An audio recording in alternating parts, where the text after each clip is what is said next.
Hey there, everybody! Welcome along to another live stream here with me, Jennifer Kirk. It's really good to have you along. And I'm just looking in the comments. For some reason, it must be Zoe setting it up. I do apologise for the first that's been put in there. I may have done that just to check that the comments were working. Yeah, so if you're wondering why I'm talking to myself in the chat room, then I'm not. That's Zoe for you. But yeah, welcome along. Let's see who's in the house. We've got Collins Engage, hi to you, and Devans GWR, hi. So today, actually, one of the main things that I wanted to talk about is the new announcement that's come out over the weekend, I think, about new 009 locomotives. Now, I'm not an 009 modeler, and I'm guessing quite a few of you aren't either, but the new announcement from Peco and Kato is actually something that... sorry, I'm just looking there. What on earth have I got stuck on my head? It's really weird when it's like a mirror image. Let me just sort that out. It looked like I had a piece of string stuck on my head. But yes, anywho, the Double Fairley and the George England locomotives, which you might be familiar on, from the Festiniog Railway. And I'll be honest with you that, let's just see now. Oh, Zoe's nicked my cheat sheet. So, 8. Yeah, there we are. So you can see here on the screen, hopefully, new from Peco in collaboration with Kato. We're seeing the George England 040s and also the Double Fairley. So I'm just looking at this from RM Web. So I had to double check, actually. The Peco website doesn't say anything. So I was suddenly thinking, is this embargoed? Should I try and steal the drop, or should I keep quiet? So I looked around, and this now, it seems to be all officially out in the open, even though the Peco website isn't really saying much about it. But I'm actually really excited about these. I've always been a secret fan of the Festiniog Railway and its rolling stock. I think it's just incredibly interesting. Now, I know that we've had things like the Baldwins from Bachmann, and we've also had the the Helgen 262 narrow gauge from the name's just suddenly escaped me, somewhere down south. I saw a Barnstable way. Oh, that's really going to annoy me now. But yeah, the Festiniog locos had a charm all to themselves, and my childhood spent holidaying in North Wales. I had quite a few rides on the Festiniog Railway. I can remember when actually they just opened the extension up the spiral, and it went as far as just went past the pump storage reservoir to the next station. And I remember they hadn't actually built into Blaenau Festiniog at that stage. And I can remember riding on it, and I was always really impressed by, I think it was Princess was on the plinth at Porthmadog Station, and I just always thought there was some kind of character about those locomotives, but the Double Fairleys too.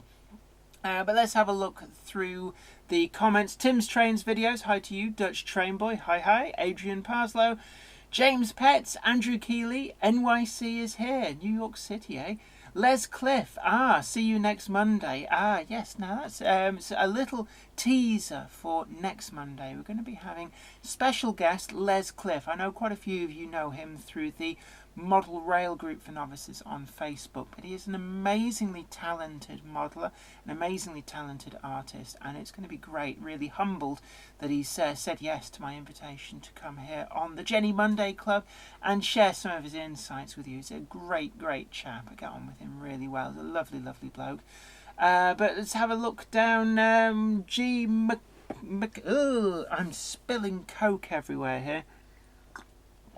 Oh, it's Pepsi Max, cherry flavour, taking it to the max. But I do have some, this is how much better I'm feeling. I've got a bottle of Magnus ready, chilled and opened.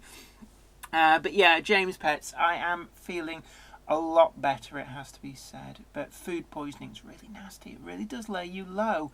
And it's taken me a long time, even after the major symptoms cleared up, to really get my strength back fully. Let's have a look. What else have we got? Hernby Müller. It's a bit like the hurdy-gurdy chef from Sesame Street, though. It was the Muppets, wasn't it? But Hernby Muddler, hello to you. Tim's train videos, is 009 the same scale as HOE? I think they certainly run on the same track, and it's HOE is to HO what 009 is to 00. So roughly, yeah. Charles Curtis, 009 is the same scale as 00 uses Engage track. And yes, James Petts, the Linton and Barnstable. Yeah, that's the one that the name was eluding me. You know how it is. It's on the tip of your tongue and then it annoys you because you think, I know this. I really do know this. Berry120, hello, tuning in for the first time. Well, it's great to have you along. Always welcome new characters on the Jenny Monday Club and also all the old faces too. It's always great to have your company.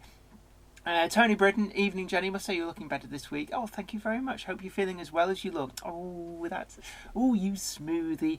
Yes, thanks. Yeah, I'm feeling an awful lot better. I'm going to go back to work on Wednesday. But yeah, it's not been any kind of a holiday. It's been really hard work, just getting my health back. The Don Juan, hi from Bolton upon Dearne near Barnsley. Oh, yeah, I know it well. That's near where there's a factory that I go to quite a bit. Fresh Pack near Barnsley. I think that's near Bolton upon Dearne. Alan Corley's trains. Hiya Jenny, looking well, nice to see you up and about again following your bout of food poisoning. Yeah, thank you very much. Yeah, I'm certainly feeling a lot better than I was last week. And Andrew Keeley, yeah, too right, sepsis is no joke. Yeah, I had early stages of blood poisoning, which I guess it turns into sepsis if left unchecked. So I ended up in hospital with that, which was probably as well, got put on really strong antibiotics and managed to get that sorted. Leslie Gilpin, good evening to you. Philip Page, good evening to you. Tim's Trains videos. Peco LMB trains look very nice, plus Helgen make the right loco too. Yes, certainly do. Helgen do the locomotives, and Peco do some wonderful rolling stock. Now, it's not cheap, but I had the pleasure of being able to see up close and personal quite a bit of the Peco wagons, some of the four-wheel vans and also the bogie vans and bogie opens as well that they do, and they are really lovely models. And I must admit, all this new 009 stuff is turning my head that direction. I'm not going to abandon 00 or O gauge, which I've got in the garden, but I could see myself with a small diorama type model of 009. And it's something actually, I've been today to Hattons and I filmed a video which it's a collaborative video, so it'll be going out later this week on my YouTube channel, but also on, there's going to be a version of it as well going out on the Hattons YouTube channel.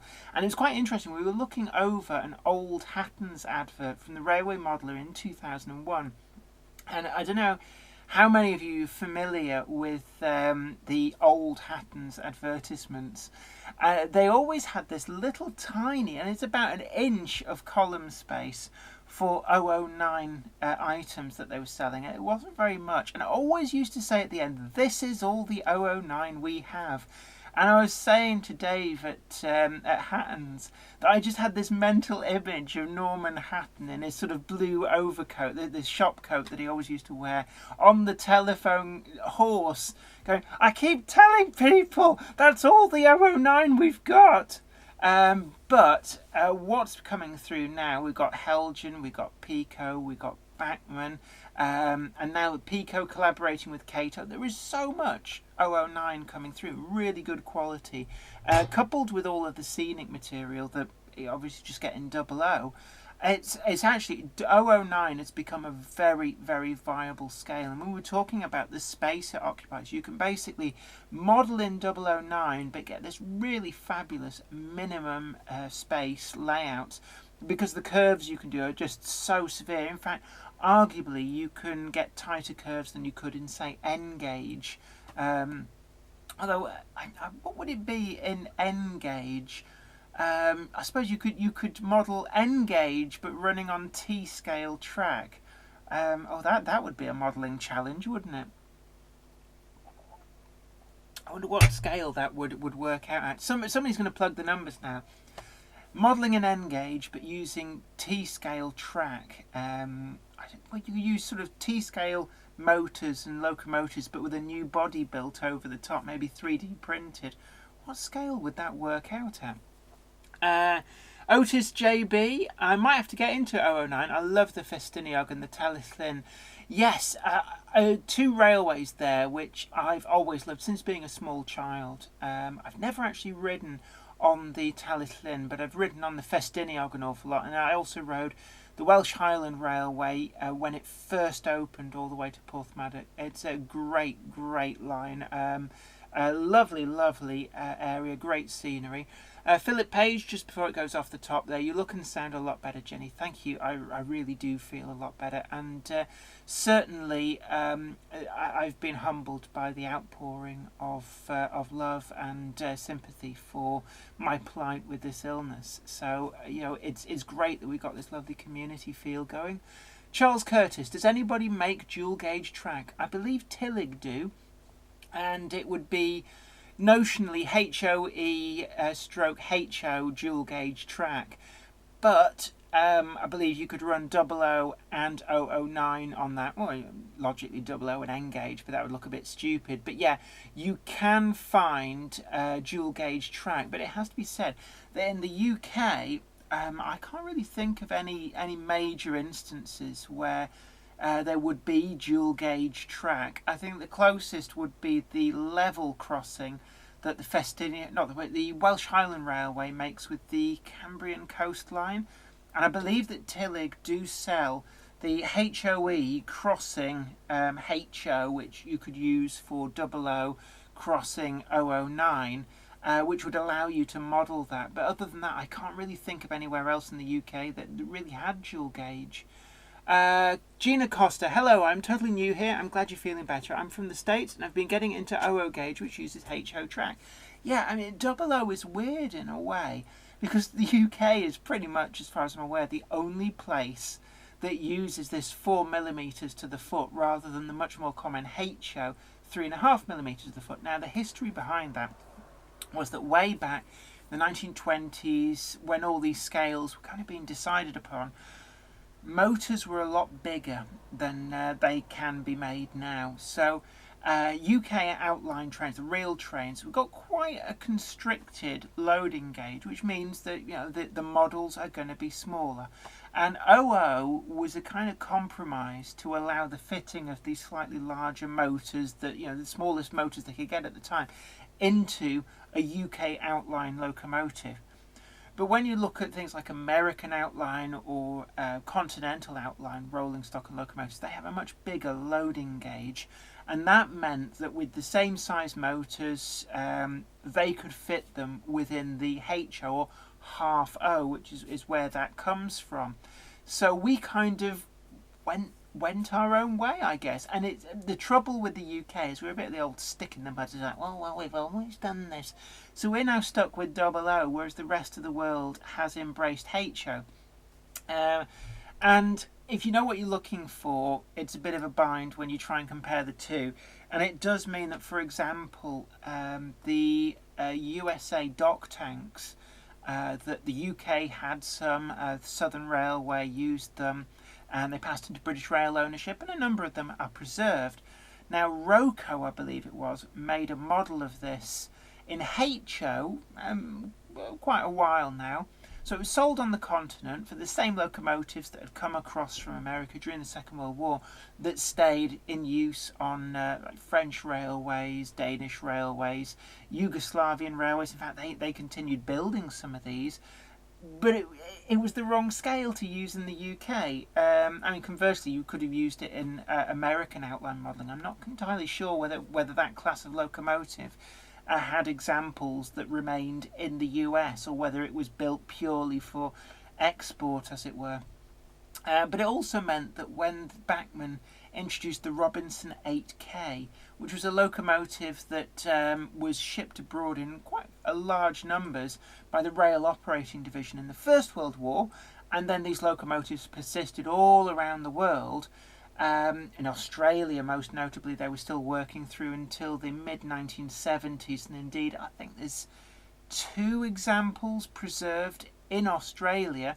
But of course, Australian models work in HO, 3.5mm to the foot, which meant that the UK model was the wrong scale for Australian models, even though it was a model of the exact same locomotive. I think there was about 12 that had been bought and used in Australia. But that particular type of locomotive, I believe some of them got to China and were still in use through possibly even as late as the 1970s, maybe even very early 1980s. I think there was some in Iraq or Iran. Yeah, they got all over the world. Let's have a look. So I've been wittering away here, so a lot of the chat's moved off the top. Let's go and have a look. Yes, Tim's Trains videos, Tillig do, yeah, the dual gauge track. Gina Costa, we've read that, yes. Otis GB, also Peco. I didn't know that Peco did dual gauge track. I know that they do 009 track. They also do HOE track, do the sleeper spacings. In the UK, it tended to have much coarser track, whereas across Europe, certain places like Switzerland and Austria, it was a main line, but a narrower gauge. Let's have a look. The Growler Blackwood N-gauge layout. Good evening to you. Looking a bit better than you were last week. Yeah, I feel a lot better as well, it has to be said. Manthony 1956. Nice to see you looking better. Your colour is returning. Yeah, I feel tons better. Tim's Train videos. You can also buy Field Railway from Bush, which would roughly be okay for 2-foot gauge, I should think. Oh yes, yeah, I've seen those. They're actually quite a nice little sort of a complete model railway in a box, and I've seen some really nice dioramas, specifically sort of like military ordnance depot themed dioramas based around that set. It is actually quite a good starting point. Tim's Train videos. Can you buy ready-to-run NN3 Locos? Leslie Gilpin, you've been able to get NN3 for some time. I presume NN3 is basically narrow gauge, but in N gauge. I see 3 mil. Is 3 mil? Is that pretty much that would be T gauge, isn't it? I'm not quite au fait. Or is that Z gauge track? I'm not sure.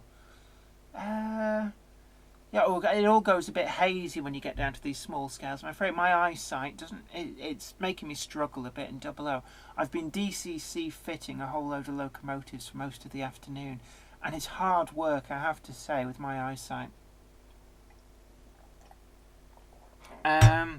James Petts, I've heard bad things about the reliability of Tillig track. Yeah, I've seen firsthand Tillig outside double slip basically destroy itself over the course of an exhibition because they're a lot more fragile than Peco. I mean, we're spoilt with Peco, which is the predominant manufacturer in the UK. I believe Peco sell a lot to the US as well. But Tillig has a much greater range, especially if you want to do the dual gauge, which is quite prevalent in places like Switzerland and Austria, but it's a lot more fragile. Leslie Gilpin, models for Denver and Rio Grande narrow gauge. Yeah, there's some nice narrow gauge ready-to-run prototypes in the US.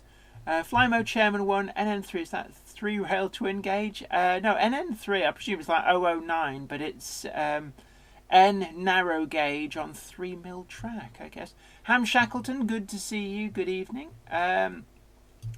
Faya Olan, good to see you back. Quick hello before going to work. Oh, hello and goodbye. We'll watch the full video later. Glad to see you looking better. Thank you very much. Otis GB, I think there was dual gauge track at Didcot because of their broad gauge Brunel engine replica. Yeah, and actually that's an interesting point. Broad gauge in the UK, there's 7 foot and a quarter inch. What's a quarter of an inch between friends? I've never seen anybody try and model the old dual gauge where you've got the standard 4.5 inch and the 7 foot gauge with the dual gauge track. And there was some very interesting track configurations, including stuff where the standard gauge swapped sides, and some very complex point work. It was easy to forget because the gauge change happened in the UK before anybody's living memory. But certainly it must have been quite an interesting time. But broad gauge is probably, I suppose, one of these big untapped areas. Leslie Gilpin, S160s from USA were used on the Alaska Railroad. Andrew Keeley, ironically, US O scale is incorrect at 148, while UK O scale is correct at 143. Yeah, I know there's a bit of variance between some notionally the same scales. I think Japanese N gauge is rather different scale from UK N gauge, even though they're supposed to both be N gauge. Andrew Johnson, I think OOHO thing is awkward. It would be nice to compare locomotives around the world with British rail models. In OO, an LMS Duchess looks almost as big as a big boy. I wouldn't say it'd be quite as big as that. The big boy really is a big locomotive. Now, that extra 0.5 millimetre to the foot, it does make a difference, but in a lot of instances, maybe not as much difference as you might think. And also because you would almost never see these prototypes side by side, it's very easy to fudge it a little bit. Although I remember seeing video footage of I think it was Dominion of Canada or Dwight D. Eisenhower. It was one of the two A4s that was over in America or Canada, on the back of a flat wagon being railed to the port for being shipped to the UK for the great gathering, that there's 6 surviving A4 Pacifics again in one place. And it looked tiny. It fitted on this flat wagon within the loading gauge, and it did look a bit toy-like. It was quite strange. Fly Mode Chairman 1, I have some System 6 Hornby track, but no System 6 to Super 4 converter track. Apart from rail height, I never knew what the issue was. I'm not familiar with those type of tracks. I'm afraid I got brought up with Hornby 00. So Hornby 003 rail for the win. Dovens GWR off to the Brecon Mountain Railway tomorrow with the C plus W, C plus. Oh, that's going to annoy me again. C plus W. What's that stand for? Is it Construction and Works team outing? Yeah, that's a railway actually. I've driven past it so many times on the signs for it on the Heads of the Valleys road, going to Ustragunlice where my grandparents used to live, but never actually visited it. That'd be a grand day out. Mountaineer 1956, I once saw an O-scale industrial line on N-gauge track, approximately a gauge of 18-inch, in 1/48 US O-scale. Maybe a possible feeder for a siding on your garden railway. Yeah, I mean, that sort of 18-inch track, you're getting into the realms of sort of these ride-on fairground-type railways.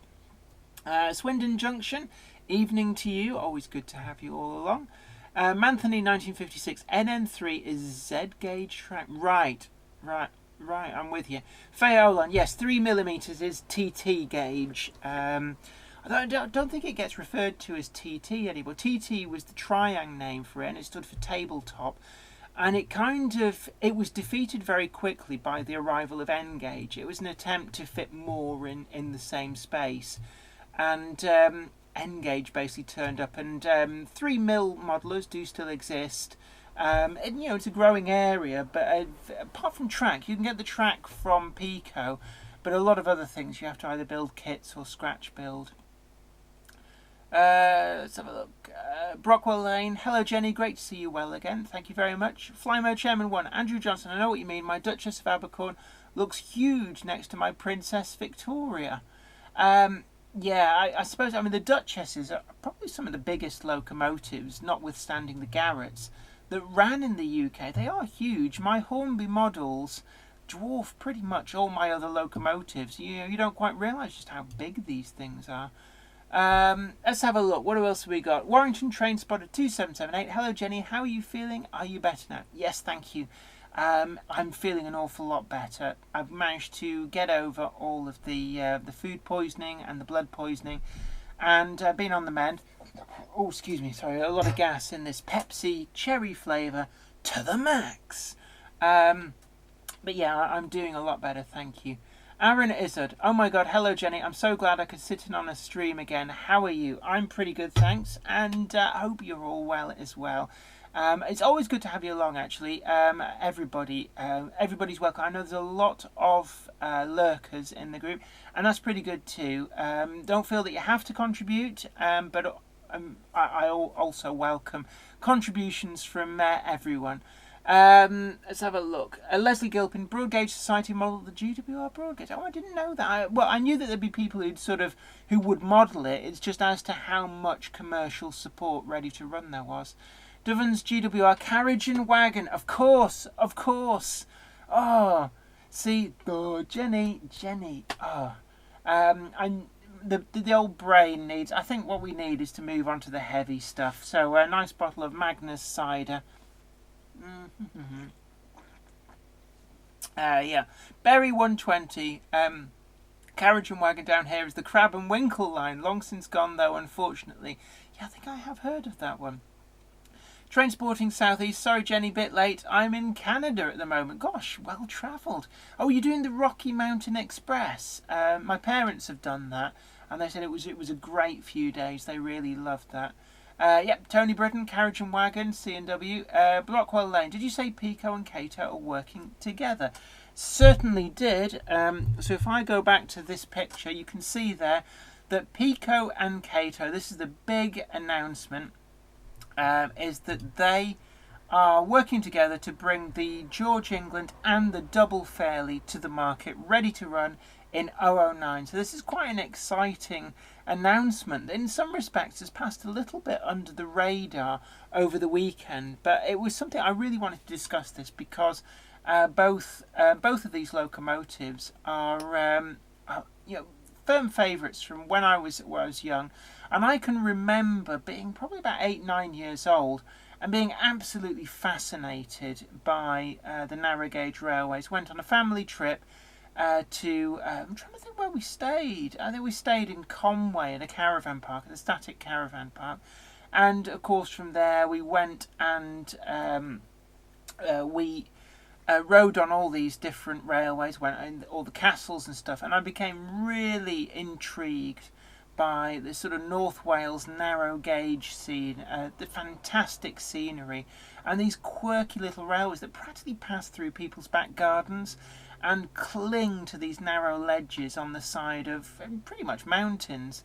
And it's just the fact that these are being introduced now, ready to run, it's turned my head. And I'm not an 009 modeler, but these are things that I'm going to have to invest. I mean, in terms of price, I was told today that I don't think firm prices have been given, but it's estimated that around the £150 mark for the George England 040. Now that is a very expensive small locomotive, but I can see that it probably will appeal in much the same way that some of these quirky little things, like for example the Oxford Rail Bosch Buster guns, have really appealed in this sort of quirky little niche. I could see a lot of people just getting one of these, maybe even to sit on a flat wagon or a well wagon, as if being transported. You know, it's a very expensive load for a well wagon, but certainly I am looking forward to these, and I kind of fancy building a very small Festiniog Railway themed layout. I don't know. Maybe the spiral at Llyth. I've never quite worked out how that's supposed to be pronounced. But you know, maybe the spiral with a hidden section to bring it back down and round, and then go up the spiral. Yeah, actually, that might make a really nice little, quite compact railway. My imagination is kind of getting really carried away with a train of slate wagons. That would be lovely. I'm actually getting quite excited by this. In terms of non-00 announcements to really get me excited, I think this is probably the sleeper announcement for me for the year is this. I'm really actually quite excited by that. I like transport. This new Fairley announcement sounds good. Yes, certainly does. The George England as well. I really like the look of those. Leslie Gilpin, wow, they look good. Cato Locos are excellent runners, even on filthy track when nothing else runs. That's actually really good to hear, because I haven't had a lot of experience with Cato. Here in the UK, they're probably more well known for being a Japanese outline N gauge. But there's got some very innovative products. I do like their inset track that they do for modelling stuff like trams, and that particular system is really, really. I've seen it at exhibitions, and it's just they're very, very innovative. I do like that. Let's have a look. Flymo Chairman 1, Aberglaslyn Pass looks like it's an argument in physics with a fairly toddling underneath it. So some of these locations on both the Welsh Highland Railway, the Festiniog Railway, and also the Talyllyn Railway. I mustn't forget that. They're just so picturesque. But I like that, an argument in physics, and the railway won. But looking at it, you're hard pressed to work out how it managed to win, but it did. Train Sporting Southeast. The flight was brilliant in first class. Oh, first class. Gosh, Mr. Moneybags. Since being half Canadian, I got through security very quick and have been down to Rapido. I got Trans-Canadian train for $500 Canadian, 14 carriages and 2 locos. Wow. Some of the Rapido models are really nice, but the trouble with the Rapido is that they tend to be a case of if you don't pre-order it, you tend not to get. They make them to match the pre-orders by and large. So that can be a little bit annoying when you've got long lead times, and you end up getting yourself overexposed to various models, overcommitted, which can be quite bad on the old cash flow. There, I finished off the Pepsi to the max. Ham Shackleton, if you watched my railway video a few weeks back, I've got 2 Festiniog trucks and a coach on OO flat wagons. Yeah, I've got some of the Peco wagons that they introduced. I bought a pair of single bolsters, and I used them as loads on wagons. So have a look. James Petts, as to pronunciation, double D in Welsh is as in Llyllst. U is E, so Thealth.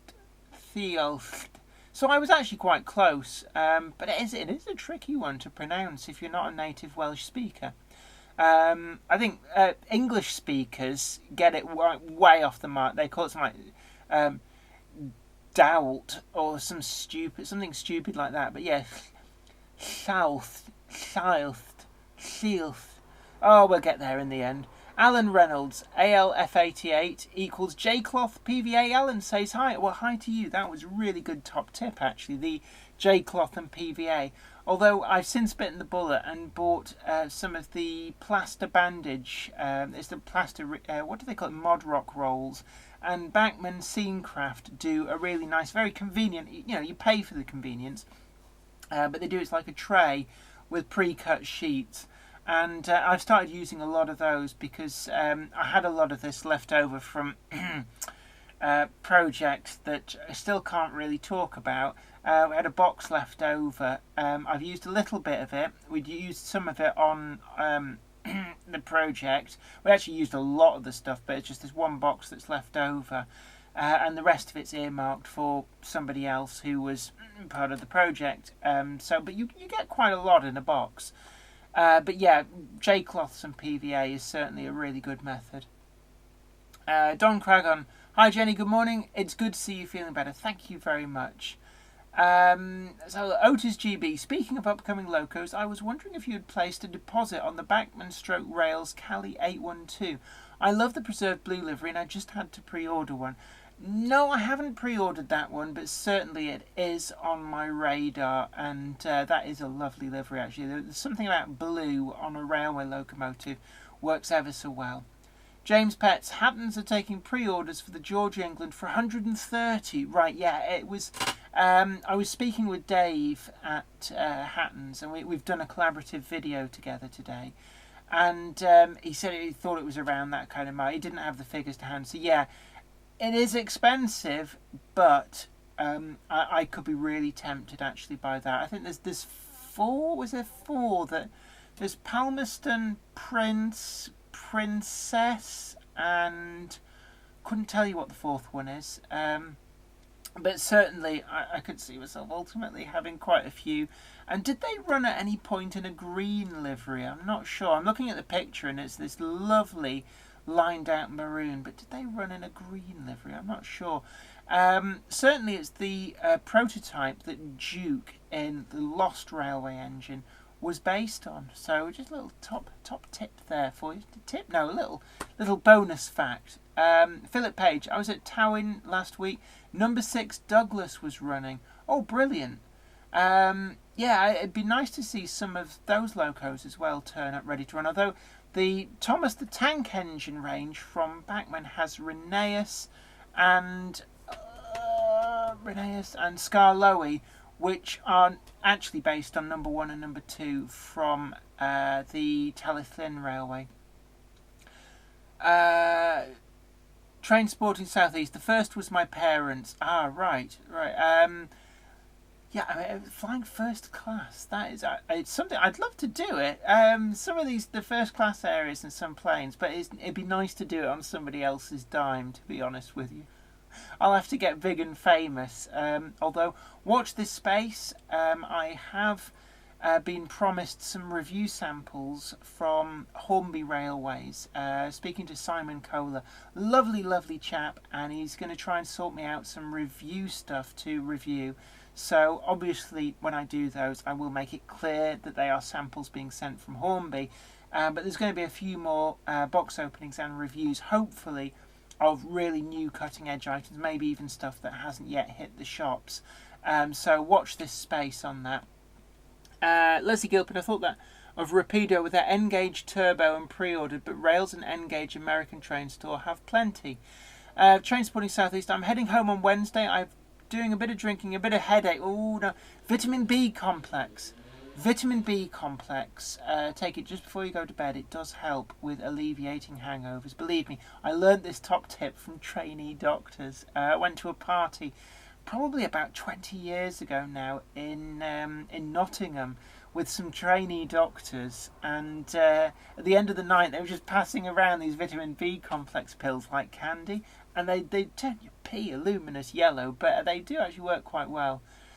Stuart Muir, hi Jenny, I'm glad that you're now better. Katie announced that they produce a Class 800 in both GWR and LNER liveries.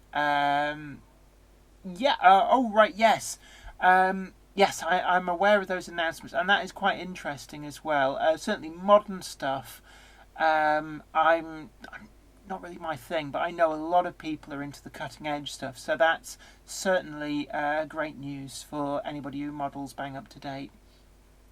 Otis GB, speaking of Rapido, I was lucky enough to wrangle myself an elusive Sterling single. I saved it for ages to get one, was nearly missed off the reserve list. Yeah, I would have loved one of those, but money was a bit too tight to mention at the time, and I couldn't justify it. But certainly, the Sterling single was something that it did look a fabulous model, and it's just a shame they couldn't have made that sort of more of a stock item. Let's have a look. Leslie Gilpin, George England, other loco, little wonder. Festiniog livery was green before preservation. Interesting. Yeah, I was sure I'd seen green livery turn up somewhere, but Little Wonder. I always thought Little Wonder was one of the double fairlies, but I could be completely wrong there. I know that there was a double fairlie that was scrapped very early on in preservation. It was in bits at Boston Lodge Locomotive Works, and in the early days of the fledgling society, it was a different approach in the 1950s. They were so short of money that they actually sold it for scrap because they believed that it would just be impossible to rebuild, too expensive. They couldn't do it, so they sold it for scrap for much needed funds. Dove and GWR. If you're going to come to the Brecon Mountain, it's worth coming soon, as the new build loco is now complete. It's always interesting to see these new build locos. I'm wondering if they have plans to expand, because I know that the Brecon Mountain Railway is on the track bed of a former line. So certainly at the northern end, from what I've seen on Ordnance Survey maps, there is theoretically potential for them to sort of keep going for a way. Ham Shackleton, yes, Welsh Pony, that sounds more like it. I think Little Wonder, I'm sure Little Wonder is one of the scrapped double fairlies, and yeah, Welsh Pony, I think, is the George England. James Petts, the green colour of the locomotive on the Festinia Rail will go with the bug box carriage livery, the Colonel Stevens livery, announced by Peco last year. Ah, interesting. Tim's Trains videos. Bye, Jenny, and everyone here. Bye to you. Certainly, if there's any of this video that you missed for whatever reason, or you want to catch up, or you want to watch any of it again, just remember these stay up on YouTube. You can go over, I think we're on number 32 now, something like that. So you can go back and you can basically rock the juice box and watch all of these live streams back to back, so you can catch up. But certainly looking forward to seeing you next week. Hopefully we'll have Les Cliff on as our special guest. But it's always good to have your company on here. Always good to have everybody's company. So always feel very humbled that you all like to hang out on the Jenny Monday Club. And don't forget, we've got the merchandise available. You can go and buy yourself a Jenny Monday Club mug, which I did. I was talking to Dave at Hatton's as well about this. They've got all the merchandise, and I keep forgetting to have it here. I don't know why I'm just the imaginary steering wheel there. I don't have any of the merchandise, but certainly it's there if you want to grab yourself a Jenny Monday Club mug. I do like cider. I never used to like it when I was younger. Ham Shackleton, yeah, Welsh Pony in England. Oh, sorry, we've read that out, yeah. Fly Mode Chairman 1, see you, Tim, yeah. Train Sporting South East. Well, the sources are still going on about Hornby doing the North London tank. And other one from Hornby Rumour is SECR D-Class. Actually, I think hasn't the D-Class been announced by one of the small manufacturers? I'm sure I saw something about that in the new issue of Railway Modeller. I was kind of at the W.H. Smith's public reading room, and I just happened to see that. I'm sure that the D-Class was announced by one of the much more smaller manufacturers. I could be wrong on that. The North London tank, I've heard rumours about that as well. And actually, the North London tank, I think, would be an inspired choice, because I believe they're the tank locomotive that ended up working the Cromford and High Peak Railway as well in BR time. So certainly they weren't just restricted to the London area. They did roam a bit further in later ownership. Oh, excuse me. Let's have a look. Leslie Gilpin, you are right. Little Wonder was the first double fairly. I knew that. It was because for some reason Little Wonder, it just sounds like a weird name. It's it is a little. Well, yeah. There's a David Bowie track on Earthling. Yeah, Little Wonder was actually a single. So here we are, trotting out my elite musical knowledge. I bought that album when it was in the charts, and I remember Little Wonder being in the charts. It's more of a drum and bass themed David Bowie album. You either like it or you hate it. I quite like it, actually. Matty T98, Welsh Pony is a larger England. Peco are only doing the small Englands. Right, I'm with you. So I'm just looking. Let's see if. Oops. Whoa. I've just. You won't see it because it's not on the screen. But let's have a look. Announcing collaboration with Kato Japan to produce a brand new model of the Festiniog Railway Small England 040 tank steam locomotive. A total of 4 Small England locomotives were built by George England and Company between 1863 and 1867, and 3 remain in existence today.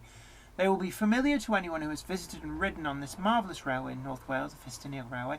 This exciting project has been in preparation for some time, and the target for release of the first models will be during the first quarter of 2021. Full details of the models regarding liveries, etc. are not yet finalised, but initial plans are to first release Prince in green livery and Princess in maroon livery.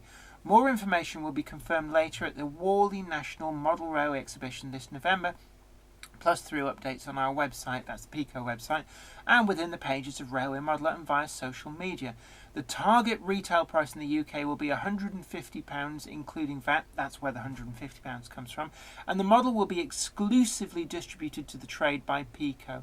The England locomotives are synonymous with the Festiniog Railway and will make a very attractive and appealing model of a classic Welsh narrow gauge engine. A rake of their slate wagons, the Peco slate wagons, and forthcoming bug box coaches will look just right behind one of these cute little engines.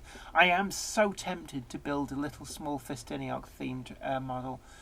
Also, the double fairly will follow. There's no information on what models of the double fairly that they're actually releasing, but certainly plenty of choices there. But Palmerston is the third surviving small England, and I'm guessing Welsh pony was a large. Does anybody know what the fourth one was? Or should know? Wikipedia. Actually, no. Was it Festipedia? Is the Festiniog Railway actually has a very, very thorough and very interesting version of Wikipedia that it's really in depth about the Festiniog Railway, and I think it also covers the Welsh Highland. So let's have a look. Small England Festipedia. Let's have a look. There was first of all intro and Mountaineer. Right, Mountaineer is the missing one. Right, so Mountaineer and Princess were originally domeless. Initial trials proved this to be a mistake, and they subsequently had a dome added. The two later locomotives, which would be Palmerston and Prince, were fitted with a dome before being dispatched. Let's have a look. Small England, the Princess, the Prince, Mountaineer, and Palmerston. Mountaineer was number 3 of the 4. And it was scrapped in 1879, so I'm not even sure whether any pictures still exist of that. And then the large Englands were Welsh Pony and Little Giant. Welsh Pony still exists, currently being restored. Well, it says here as of 2015, so may well be done by now. And Little Giant was scrapped around 1929. So it's interesting. If you let's just see, can we bring that up? Festipedia is the Festiniog Railway's own version of Wikipedia, and you can see there on your screen. And it's a brilliant site. I do have to plug this. So it's just Festipedia, and that's a single F. .org.uk, and certainly you can lose yourself for hours in there, and it's really got some great information about the Festiniog Railway. So you're welcome, but trust me, you'll lose hours to that site. It is really, really interesting. So let's just have a look on. See, here we are, Mountaineer. So we've got a complete article here just on the missing Small England. It's interesting though, it's shown in the photograph, so there is a photograph of it without a cab. Let's have a look. It would appear that it sort of basically it became a Christmas tree. So the Prince was fitted with Mountaineer's chimney. Palmerston was fitted with the tyres from Mountaineer. So pretty much it was stripped for bits. The last mention of the locomotive in the Williams book is in 1887, when a part was used in the rebuilding of Little Giant in Boston Lodge. Boston Lodge obviously threw Little away. So actually, you probably find a lot of the parts lived on. Right, anyway. Sorry, I could lose myself for hours in Festipedia. It's a great, great site. Matty T98, Small England's Princess, Prince, Mountaineer and Palmerston, larger Welsh Pony and Little Giant. Train Sporting South East. Jenny, those behind the scenes tickets for East Lancs should be October. I'm looking forward to that actually. Yeah, do let me know.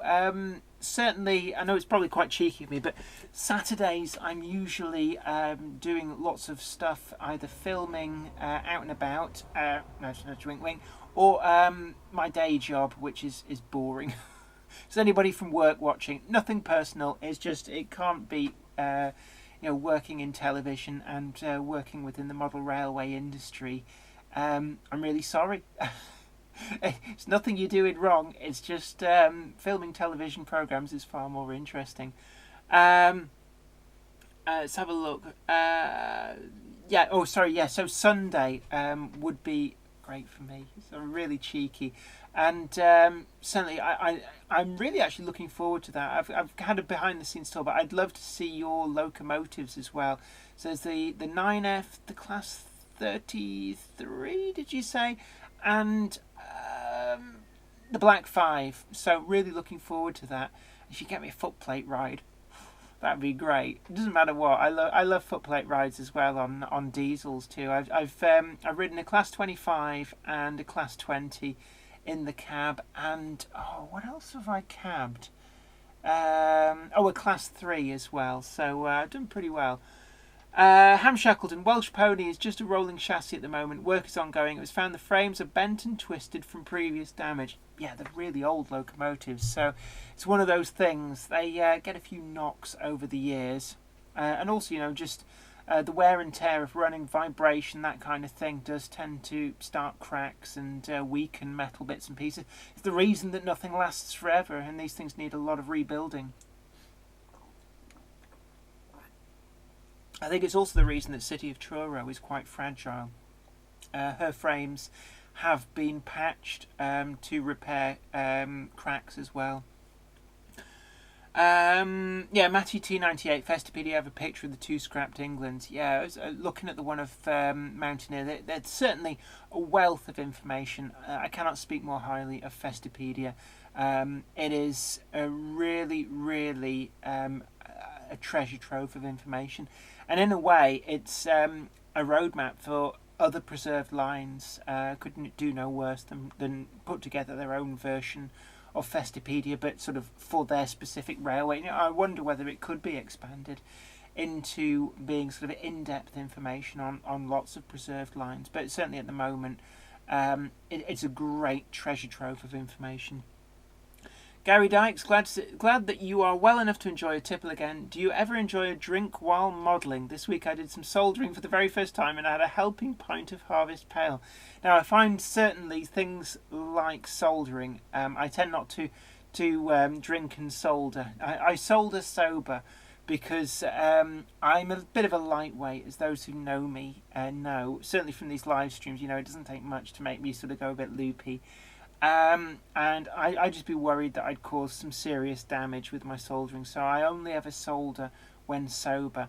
But certainly, I've been known to have a couple of beers and do some scenic stuff, but certainly nothing more intense, nothing complicated.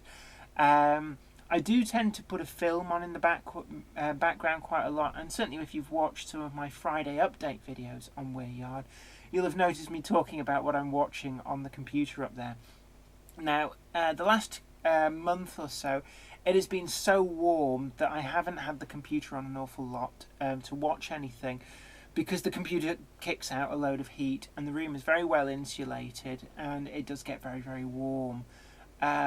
So I've tended not to. But yeah, I do watch a lot of stuff, and I guess I'd listen to a lot of music as well once I get a stereo sorted up there. Leslie Gilpin, James Gilbert, are they at the back of the side? Oh, we're talking about the tanks. Yeah, Standard 5, yeah, Transporting Southeast. Transporting Southeast, we will see, but I'm going to make you do some cab paint. It says cab panting. I presume you mean cab painting. Yeah, sure, I can do that. I'm quite good at painting. I couldn't do lining or anything. I know the principles, but I don't trust my hand to be that steady. But certainly, I used to, when I volunteered for Sea Cadets and staff, I used to refit and paint a lot of their boats as well. So I'm quite happy doing stuff like that. And as my father always used to say, a coat of paint covers a multitude of sins. It's amazing actually how nice something can quickly start to look just for a coat of paint. Transporting Southeast. My son got Lego train instead of Hornby, but hey, if he likes it, have confessed a bit of a Lego nut and a train nut. Actually, don't knock Lego trains. They're really good. I would have loved a Lego train as a kid, and certainly, you can be very creative with Lego. You can make your own wagons, things like that. So certainly, I think it's a good grounding anyway. Don't write it off as the gateway drug into railway modelling. Certainly, Lego is great. You can build things as well, like bridges, scenic stuff. There's a lot of potential in Lego railways. So don't worry about it. Ham Shackleton, until today, I had not heard of Festipedia. Guess what I'll be looking at later? You're welcome. You will lose hours of your life to that. But yeah, I stumbled across it.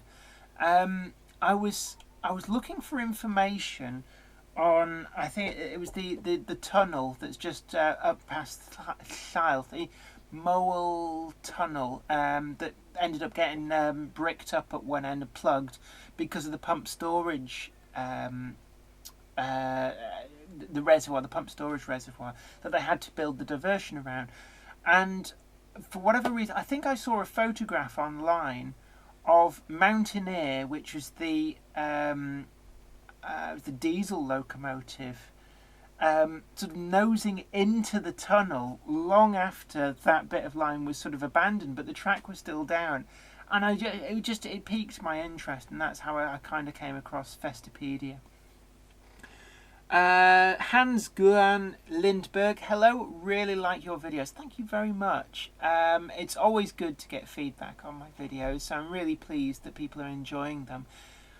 Still trying to put out 3 videos a week. We've got the live stream videos on Monday. We're still going to be doing review videos as the plan for Wednesdays, and as I said before, Hornby have made me an official reviewer. Now, they haven't sent me anything yet.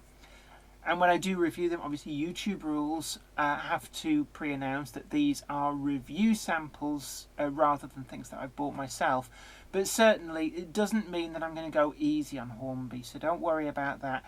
But it's going to be great to be able to get hold of some early samples, hopefully, of some of the new Hornby models that are coming through and be able to share that with you. Because I think in a lot of instances the reviews serve a very important purpose on YouTube.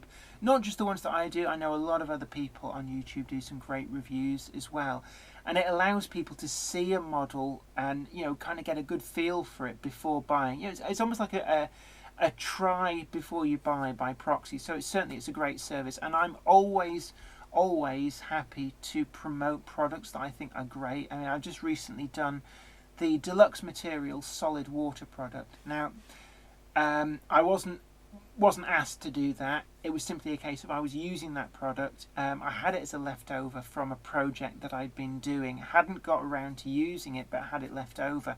And I thought, let's see what this product's like. And actually, the Deluxe Materials solid water, I've kind of been very harsh on a lot of Deluxe Materials products over the last year or so. Very, very scathing on some of them. They some of them felt like they were a solution looking for a problem. But the solid water, I really want to give credit where it's due. And if you go and watch my review of that, that is genuine. It was a really, really good product. Now, there was a few things you have to be a little bit careful of, things like leaks. Just as you would with any other solid water product, and also making sure it's thoroughly mixed. But as long as you follow those 2 simple things, the end result that you get is amazing. So I can well recommend that product, and I'm looking forward to being able to do the same with products coming through from Hornby, because it's an expensive business otherwise if you're having to buy a lot of products to review. Just simply cannot afford to do it. I think I'd get in a lot of trouble if I bought loads and loads of products. But the Wednesday video slot, we're looking to try and keep that as a review slot. And there's a couple of other manufacturers as well have offered some review copies. So watch this space. We'll see what comes through, and looking forward to being able to share it, some of these models with you. And rest assured, if the model is rubbish, then I will tell you so. And at the end of the day, manufacturers, they thrive on honest reviews, and my reputation is that an honest review. So if I think a product's rubbish, I will say that. But if I think it's great, I will tell you that. Right, enough about me gushing about being a Hornby reviewer. They haven't sent me anything yet, so for all I know, it'd be like, here's your one item a year, a track rubber, enjoy it. Certainly I've bought out of my own money a lot of Hornby products of late, and I have to say Hornby are really coming through with the goods. It's good to see them kind of turn a corner and really come out with some great stuff. And in particular, I'm a big fan of the TTS chips. Not had a bad one yet, and found them pretty much by and large really easy to fit and a really good price. So I'd be interested to see if they send me any of the new ones coming through with that. But anywho, yeah, I Like Transport, your official reviewer. That's excellent. Congratulations. Thank you very much. And I'm looking forward to sharing some of those products with you guys too. Ham Shackleton, Lego is good for holding card building straight while the glue dries. Yes, actually there's some really good ideas. Things like Lego. Certainly one of the other things as well, which I've been looking into doing, is mechanisms using Technic Lego. I've got a lot of Technic Lego left from when I was a kid, and I'm looking into how I can use that as mechanisms to kind of animate things around the layout. There's an area where I want to put in some security fencing and a gate across the track, and my thoughts are being able to make it so I can open and close the gate remotely. I'm going to look into maybe using Technic Lego to do that, because I've got a lot of it. Now I use Meccano, again another great product that's really useful in model rail circles for building mechanisms certainly, but also structures within bridges. It's very good load bearing. I built a bridge structure that's still in use in the garden. It's completely free supporting, in that the entire bridge is built of Meccano and nothing else, and it's held up over many years. Firstly in the double O gauge garden railway, it's been reused in the O gauge, but I've used a lot of the gearing to be able to make my turntable able to move just by turning a little handle at the side. And I've got a video up actually on that, so if you look back through the Weir Yard progress videos, you can see the video where I talk a little bit more about that. Trains boarding southeast, right time for coffee here in Canada. Oh, great. Yeah, coffee. I haven't had a good coffee in ages. Otis JB, funny you mentioning watching things. I'm watching this whilst starting my first proper layout of Tooley Street, which is where London Bridge Station is situated. Oh, well, I'm really glad. Sometimes it is great just to have things on in the background whilst you model. I know a lot of people who listen to the radio, listen to music. I'm not the only person I know of who watches films, and it's really great in a way. You can have these things on in the background, and it's always best to watch a film or a TV series that you know quite well, so it doesn't actually distract you, that you don't end up sat there watching the film instead of modelling. But it's just, in a way it drowns out outside noises which might otherwise disturb you. It's like a pleasing white noise in the background. I just really enjoy it. And it's also a good way of keeping track of time, because you know that the films say an hour and 40 minutes long, so you know that when the film finishes you've done an hour and 40 minutes of modelling, so it makes it easier to keep track of how much time you're going through as well.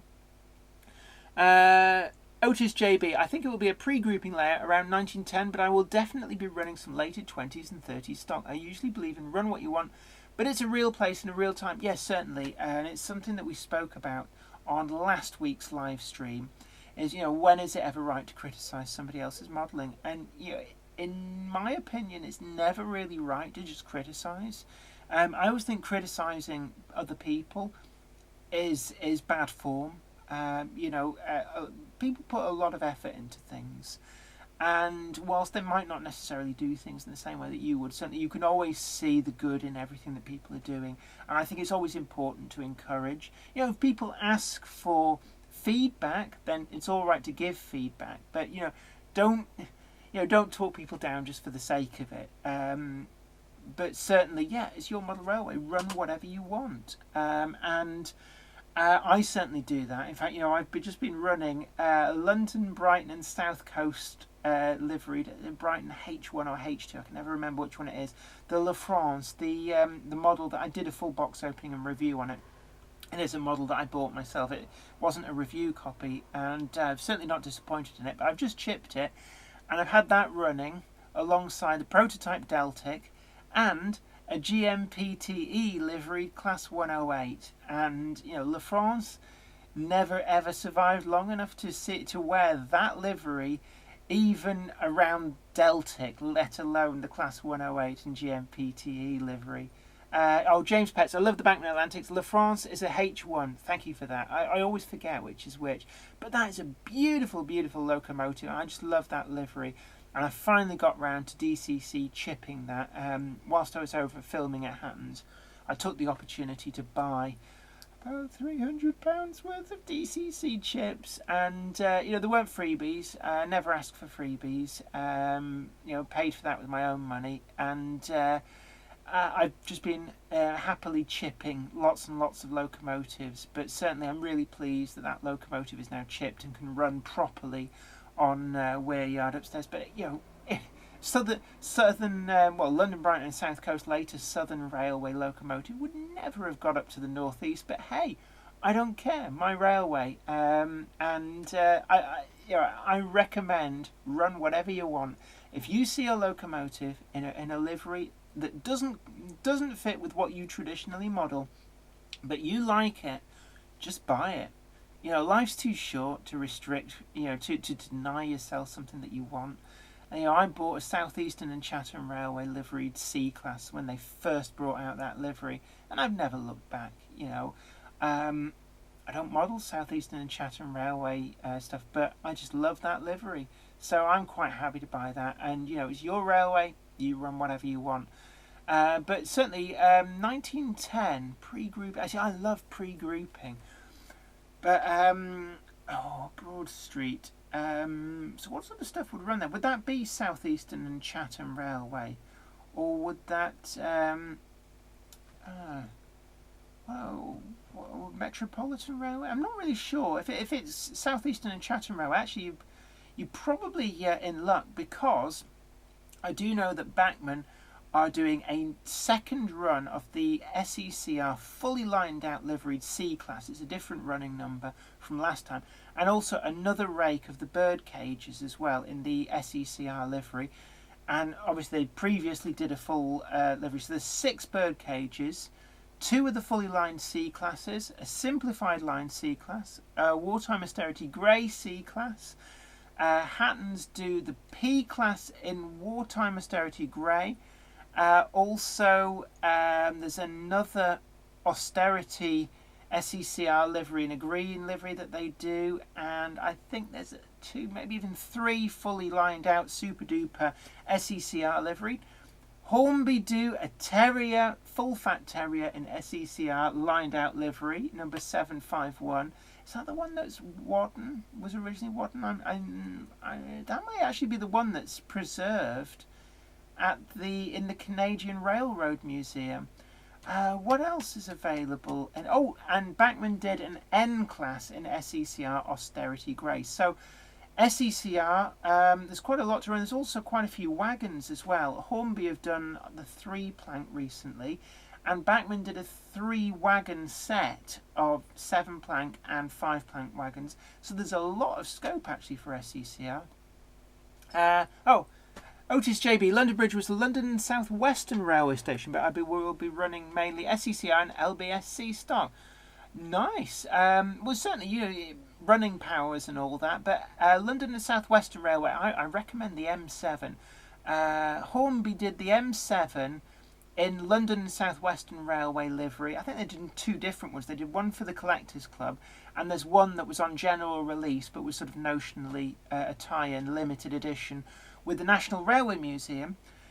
You can still find them out and about, and I know for a start, no particular affiliation with this shop, except had great service over the years from Tim at Arcadia in Shaw. He does still have the M7, the Hornby M7 Super Detail Full Fat in London and South Western Railway livery in his cabinet. He's still got at least one of those left. So if that is a must-have locomotive for you, then give Tim at Arcadia a call and tell him I sent you for that locomotive. It's a lovely loco. I've got one myself. Flymo Chairman 1, I acquired a Japanese C-53 steam locomotive display model. Getting on with that at the moment. Oh, interesting. Yeah, some of these overseas steam locomotives are really interesting. And I must admit, being quite tempted by some of the Chinese locomotives, like the QJs, things like that. But they can be very expensive, because effectively you're getting them on grey import. I don't know what they cost in China. I can't imagine that they're as hideously expensive as they are in the UK. But the other models I really love is actually the Australian models. And some of that are very expensive, but certainly there's some of those that I think there's Bayer Peacock tanks for the John Brown Railway. There was a series of 282 or 262 tanks, and they're lovely looking Locos. There is a model available of that, but it's something like 600 Australian dollars, which is very expensive. But it's a lovely model. I'd love one. Leslie Gilpin, London Bridge was SECR, LBSCR joint station.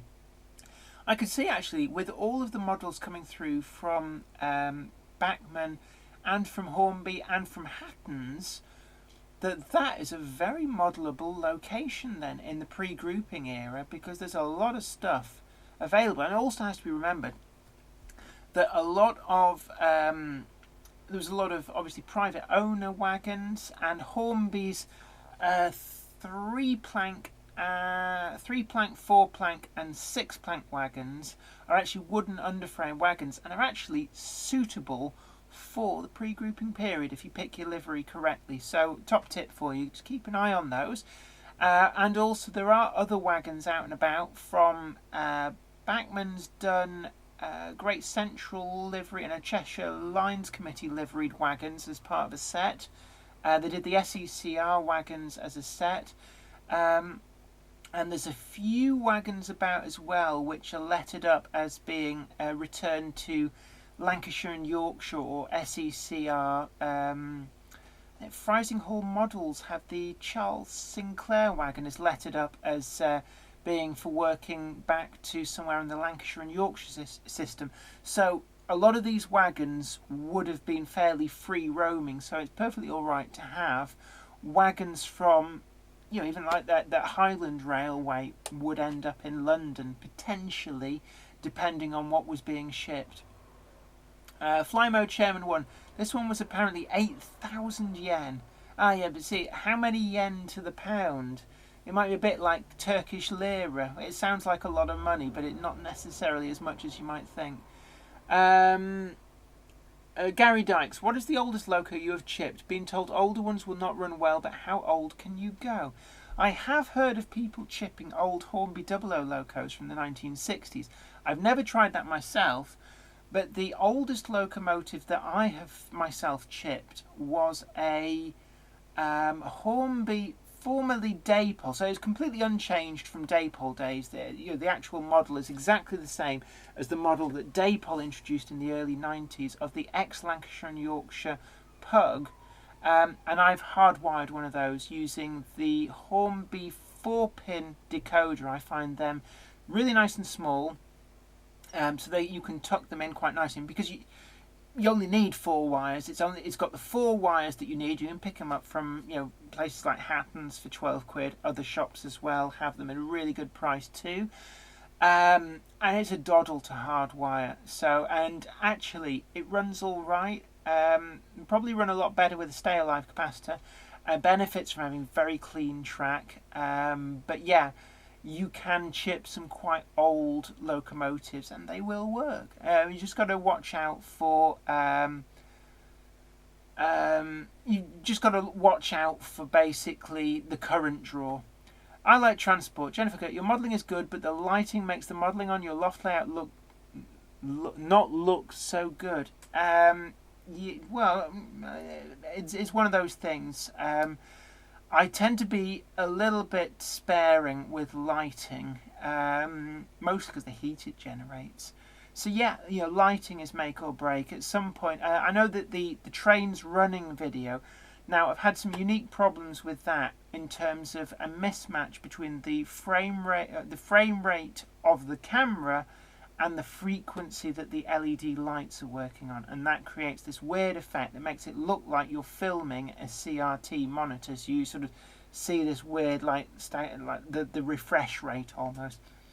That is a problem that we're working on. Either we're going to change the camera, or we're going to try changing some of the lights, but teething troubles. I've only been up in the loft for 5 months, and we'll get there.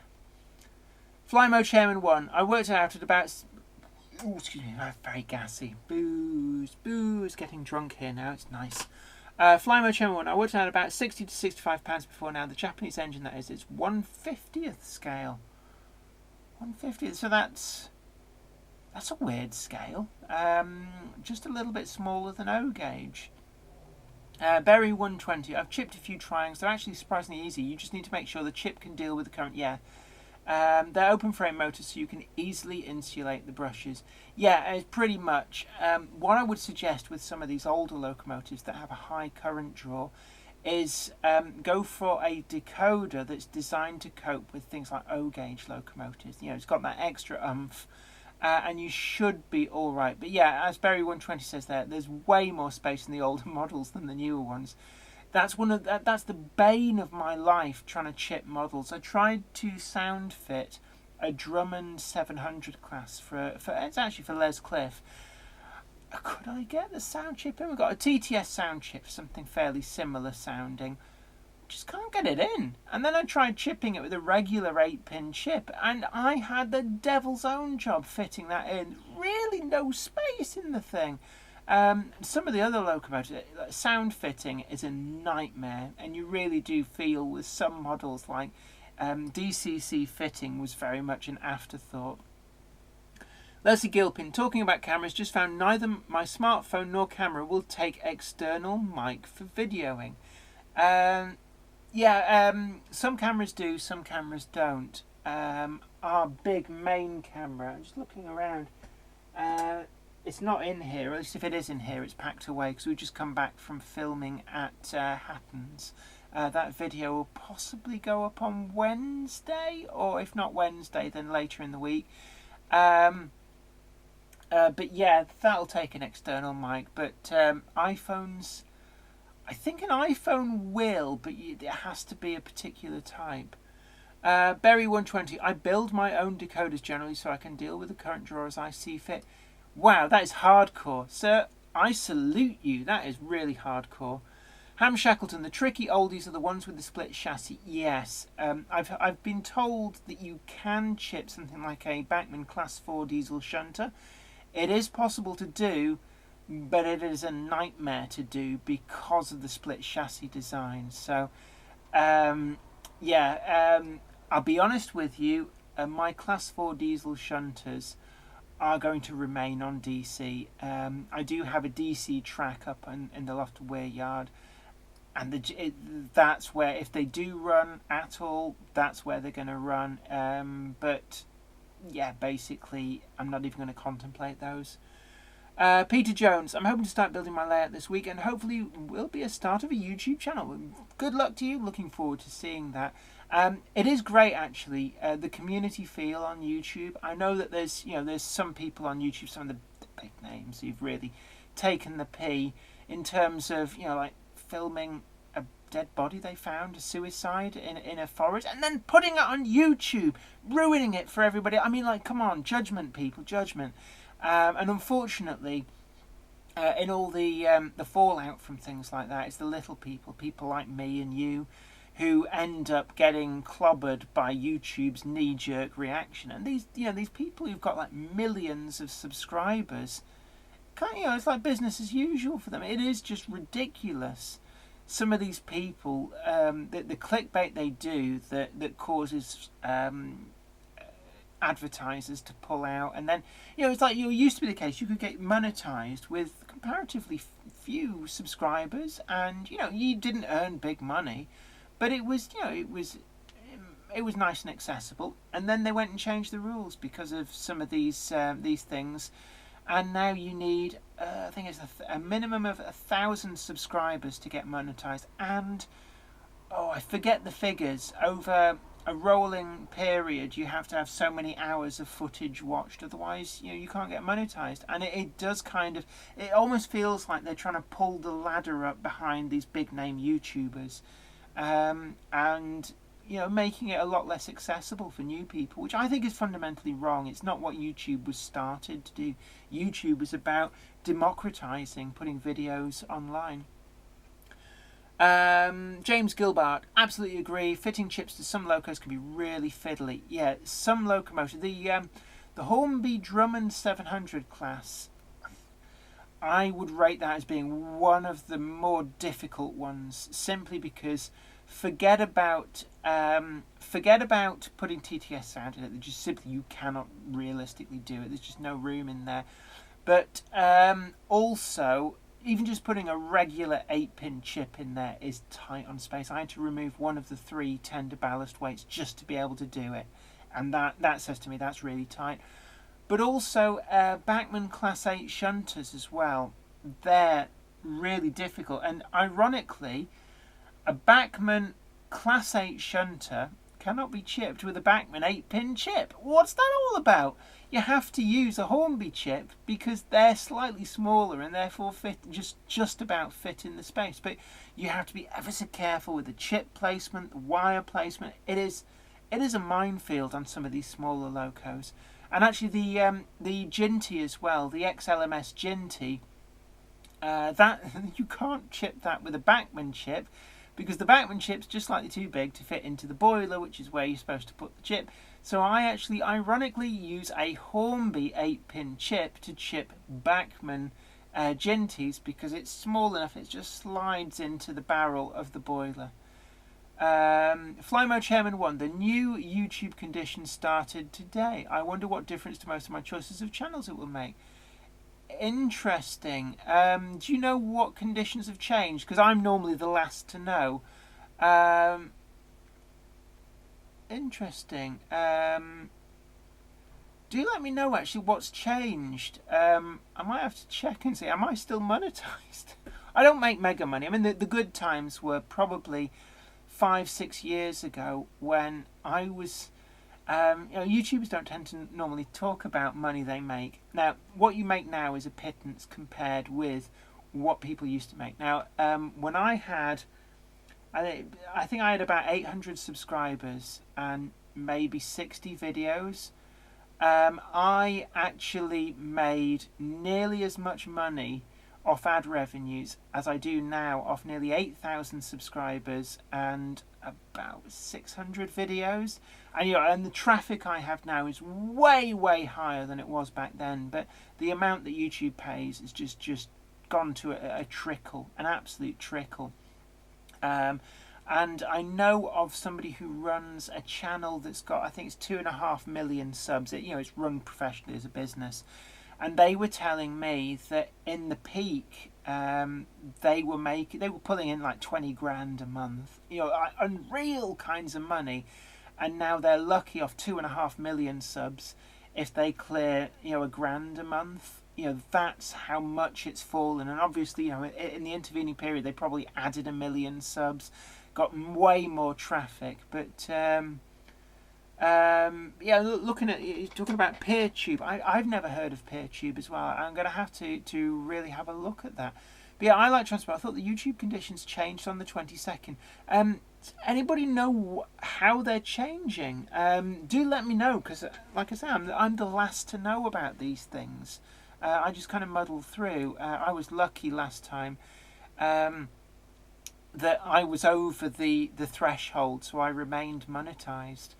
But I am curious, how has it changed? I do hope they haven't put the sub level up to 10,000, because I'm not there yet. That'd be most unfortunate. Because the other thing as well, if you're monetized, it gives you access to other features, editorial features as well. But yeah, Berry120, I hear you. The problem is that YouTube pretty much have an absolute monopoly now, so they can pretty much do what they want, sadly. Unfortunately, we've seen that on a whole host of other things. We've seen that with Amazon. I remember the early days of the internet when actually there were alternatives. It wasn't just Amazon. Amazon was just one, and it tended to be much more specialised. I remember when Amazon was mostly books, and then they started to dabble in music and DVDs. But I remember DVD Plus was a big site that just majored on DVDs. I can remember a site called Fig Leaves. And all they sold was underwear. That's all they did. I can remember a site called jungle.com, and they specialised in computer parts. And you go through all these different things, and that's just how the internet was. And then gradually Amazon became bigger and bigger and bigger, and then just took over the world. And all these other things like DVD Plus, there was a big scandal when they went bust just before Christmas, having pocketed everybody's money as they were buying Christmas presents. Fig Leaves went by the by. Jungle disappeared. All these things just disappeared, and Amazon kind of came out on top. I remember when Microsoft was doing the same in the computing world, and now Microsoft is one of a number of players. I remember when search engines, Google didn't exist, and there was like Alta Vista, Lycos, Excite, Yahoo. Ask Jeeves. I think it was about 30 or 40 different search engines, and they were all kind of like, some were good for images, others were good if you wanted academic stuff. And oh man, but now it's like people just Google. There's a verb, to Google things. Warrington Train Spotter 2778. You have to have 4,000 subs and over a certain amount of views. It's to stop trolls just popping up on YouTube and being a Richard Cranium online and getting money for it. Yeah, definitely. But I'll have to have a look at that and see if I still qualify. Hopefully I do. But they're upping it, and before you know it, I'll be one of the YouTubers who get shafted by new rules. Unfortunately, they're making it harder and harder to get started on YouTube, and I think that's wrong. But what can you do? Berry 120, off topic, but it's happening to the internet's infrastructure as well. You have a few companies now like Cloudflare and AWS that have an impact on a huge percentage of the internet if they go down. Yeah. James Pets, for search I haven't used Google for years. Use DuckDuckGo. Never heard of them. But yeah, I must admit, I suppose that I like to support high street shops, and it's one of the reasons that you'll hear me talking a lot about Bolton Model Mart, Holton Model Centre, and also Tim at Arcadia. And I do go out of my way to support a variety of different model shops. And I do work quite closely with Hattons these days, get on really well with them. I buy a lot of stuff from Hattons. But I'm sure they'd be the first to agree that it's great to spread your money around, because this hobby needs more than just the big box shifters. They recognise that. They supply their models, their the Hattons originals, to other model shops, because they recognise that the hobby needs all these local model shops to survive, to get the new generations in. Fly My Chairman 1. I can remember seeing Yahoo's early front page once. See, I remember, apparently, so the story goes, Yahoo, it was either Yahoo or Alta Vista, were offered the fledgling Google by its creators for $1 million. $1 million. And were turned down, laughed away. And now they could buy out Yahoo and Alta Vista.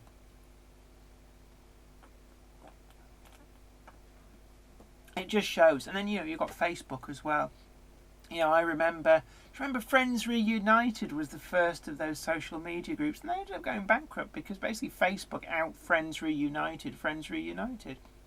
So it can happen, but unfortunately, fortunately, whichever way you look at it, some of these big players are here to stay. But I try and buy stuff from like books. I'm a big supporter of Waterstones as well. Pretty much last man standing on the high street for selling books. Certainly general books. I try and support them an awful lot. I buy a lot of books through them as well. I know WH Smith as well have quite a large book section. And I think it's important to support your high street shops, because if you don't shop there, how can you expect other people to shop there? And a lot of people lament the end of the high street. But the power to save the high street is in all of our hands. We just have to go and shop there. Interestingly, I must investigate PeerTube. Is it sort of like how YouTube used to be, where there was no ads, no ad revenue, anything like that, and it was very democratic, or is it going more the YouTube model? Fly Mode Chairman 1, don't worry yourself, Jenny. I think your channel should be safe enough. Excuse me. Yeah, for now. Leslie Gilpin. Waterstones is W.H. Smith, isn't it? No, Waterstones is separate from W.H. Smith's. Don't think. I think from last I heard, I think Waterstones may have been owned by the same parent group that owned HMV, but I'm not entirely sure on that. Warrington Train Spotter 2778. A YouTuber not naming names filmed something online that was not nice, and it was a big deal at the time. Advertisers were threatening to leave YouTube if something wasn't done. Yeah, unfortunately, it's the little people like us that get shafted, and the big names carry on. You know, they're still there, still monetized, still making loads of money. Everybody's still watching them, but the little people pay the price for their stupidity. Berry 120. Remember MySpace? I was never on MySpace, but yeah, I remember people. It was like a big thing very briefly. See, I remember LiveJournal. Do you remember that? Apparently it still exists, but I remember when LiveJournal was the big place, and Blogger as well. Let's have a look. Martin Wilford. I think one problem for our hobby is the cost of new locos. Now we see. Right. Look back. I can smell burning again. I think somebody's either having a barbecue or just lit a bonfire. We've got all the windows open at the moment because it's so hot. So I'm just watching the cameras, keeping an eye on that. But yeah, cost of locos. Now, if you look back through some of my live streams, you'll see we had Derry on. Derry Faux Nightingale. He's done some articles for MRE Mag, Railway Modeller. And he's out and about doing various things. But his thing, he did actually. I think he did talks as well at Alexandra Palace. If you were at Ali Pally, you may have seen him there as well, giving a talk. But he specialises in sourcing stuff at a knockdown price. And it is still possible if you hunt around to get stuff at really good prices. You have to put in the legwork. But if you watch the live stream I did with him, he sort of gives you some clues of places you can go. And find stuff at really good prices. But saying that, just as an example, and I'm not promoting any particular retailer, but Hattons I bought today for a friend. It's actually for Les Cliff, and locomotive that I'm shipping, the Hornby Drummond 700 class, and I paid, I think it was £59. For a brand new super detailed tender locomotive, fully DCC ready, and that's still quite a good price. And if you're not so fussed about detail, you can get the Hornby Pocket Rockets for under 20 quid. So there are a lot of options out there, and also second hand. Tim at Arcadia, always sing Tim's praises. He has a second hand section. And there's never a huge amount there. And that's not because he doesn't deal that much in second-hand. He deals in a lot of second-hand. But he prices the stuff keenly. He prices it to sell. So, Tim at Arcadia is a good place. It's jackpot. You go in and it could have anything or nothing. But I've had some amazing bargains through Tim at Arcadia. So, and a lot of other model shops as well. Frisk the second-hand section. In person, go in there, support your local model shop, and also a lot of the big names online. I always mention Hattons. I go there a lot. A good working relationship with them. But there's also Rails, Kerno Model Centre, Invicta Models. There's a lot of these sort of big box shifters have bargain sections. They have sales. So keep your eye out, and you can find a lot of these things at a knockdown price. Also, keep your eye on eBay. A lot of stuff is gouge-tastic, but by the same token, you can still get bargains on eBay if you're creative in your searching, finding the stuff that's been poorly listed, and also look for the things that they have end times, at silly times when nobody's around to kind of snipe at you. Ham Shackleton, not the cost of models, but the lack of spare parts. Yes and no. Is it Peter's Spares carry a lot of spares for Hornby models, and Bachman's spares department is actually really, really good. You can normally get a lot of spare parts for stuff like that, and Howe's, I think, carry the Helgen spares. So it's not as bad as it has been. The spares are out there, but you have to unfortunately do a lot of legwork, unfortunately. Warrington Train Spotter 2778 is Zoe burning your tea. Actually, she's not that bad. She's pretty good. Which reminds me, I need to go and have my tea at some point. I've got sausages. I've defrosted some sausages and I'm having sausages in a bun. I cut my own throat dibbler. Sausage in a bun. Jonesy Transport Hobbies. Hi Jen, how's you feeling? No, I hope you're feeling better. Nice to see you back. Well, thank you very much. Yeah, I'm feeling tons better, it has to be said. Berry 120. I find you can often get really good deals easily enough once in a while, as long as you're not particular about styles and periods. Yes, certainly. What you tend to find is that some models are fast sellers, sell out really quick. SECR liveries C-Class from Bankman a number of years ago is a good example of that. And then other models hang around. Certainly, some of the BR liveries, the BR black liveries. Oh, I thought that was thunder for a moment. No, it was somebody on a farty motorbike. I've got the window open, so you probably heard that. Like the Drummond 700 class, the Southern Railway liveried one is much more expensive. Not really in the sale, but the BR liveried, they're there. Also, what else? The Tangos, are they the Helgen 02s or 01s? They've been around at a really good price as well, certain liveries. So if you're not quite as picky or you're quite happy to repaint or renumber your locomotive, you can be a lot more flexible. Gamehammer Classic Gaming, that is Zoe, by the way, just to be in the know. Don't forget to check out her channel, by the way. She does some awesome live streaming videos where she does coding, retro game coding. So if you remember things like the Texas Instruments and the Amstrad CPC 464, that's her thing. But yeah, another drink. Yeah, you can bung me to the max with the Pepsi. I'm still actually on this side. I've only had half a bottle and I'm sloshed. Otis JB, I always try and be clever on eBay auctions, but someone using Bidnapper gets there before me. I know exactly what you mean. It's nasty, isn't it? I hate these people. This sniping software, it takes all the fun out of it. I remember the good old days when eBay wasn't full of gougers and it was actually people just trying to clear out some stuff they didn't want. I like transport. JB, often they have excellent modern image models at bargain price. Yeah. Oh, and also the other thing as well, I talked about Holton Model Centre. If you go to some of the slower traffic model centres, the places that don't really have an online presence, sometimes you'll find older stock hanging around and it'll be at the older prices. Hereford Model Centre was one. They had Class 108 that they did as a special commission when the Class 108s were first released.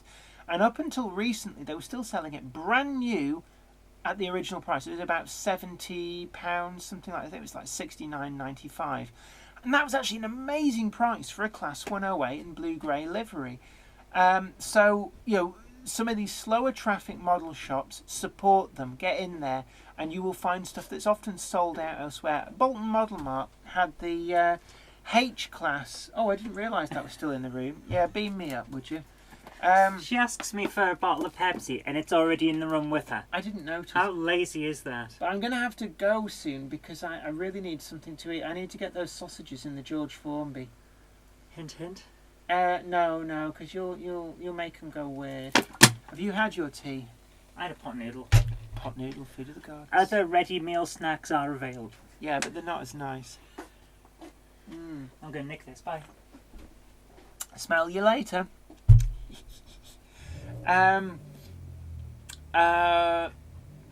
120 retro game coding. Be right back. ... Yeah, Gamehammer Classic Gaming. That's Zoe's channel. Go and check her out. She does some really good work. She's actually been writing her own adventure, actually coding it live, and it's something nobody's really tried doing. So bang up to date games for some retro 80s consoles. And she does stuff like, I've always drawn attention to it before, and you probably just about see somewhere over here the PS2 games. This room is full of PlayStation 2 games. That's another big collection of hers, and there's also loads of consoles and stuff. But yeah, definitely, if you're into your retro gaming consoles, old computers, everything up to and including even, I think, Xbox 360, whatever that is. She does videos on all of that. Leslie Gilpin, has anyone tried Arduino coding for controlling model railway? Interesting you should say that. Stay tuned to the Great Model Railway Challenge when it's shown in the autumn, because you may find that something along those lines does feature from a number of different teams. That's all I can tell you. But certainly look out for that. Some really good, ingenious use of technology in that series. And certainly, yes, I have seen people use that. My friend Melanie Lewis, not had her as a guest on this. We need to actually do that. I need to get her in as a guest. She's an electronics genius, and that's one of her specialist areas. And basically, she'll build these control things to control a whole variety of things, rather than using proprietary DCC decoders. She's absolute genius at it. And I can't tell you what she's built, but you'll just have to watch GMRC to see that. Let's have a look. Warrington Train Spotter 2778. There's a model shop in Lee, and Culture of the Model Railway is a great model shop. You get some great bargains. Yeah, definitely. I keep meaning to go to that one in Lee. I'm always there on a Sunday when they're shut, which is really annoying. But yeah, support your local model shop. There's a lot of them all over the country still. I know a lot have closed down recently, but certainly you're probably never more than 30 or 40 miles away from a model shop. Have a good look online, see who's a Bachmann stockist or a Hornby stockist. You can find them. And yeah, on my travels with work, I've travelled up and down the country. I've tried to support a lot of model shops everywhere from Harbin Hobbies in Edinburgh, 53A models, Hessel Road in Hull, Invicta models, used to support the Signal Box, Ian Allen as well. Now I have a bargain table in there, always really, really good. Buffers in Axminster, supported them as well.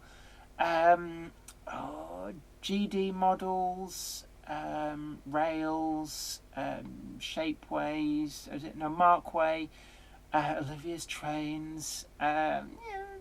People have good and bad experiences of them. All of these places. Yes, I like transport. I've heard there's a good shop in Porthmadog. I know there is a shop actually at the railway station. I've used that. Very, very good for 009, funnily enough. And I think they might be stocking that George England and the Double Fairley when those models come out. But certainly, a lot of preserved lines as well have their own shops. I mean, the East Lancs Railway has at least 3 shops there. They've got the one in the station building at street level.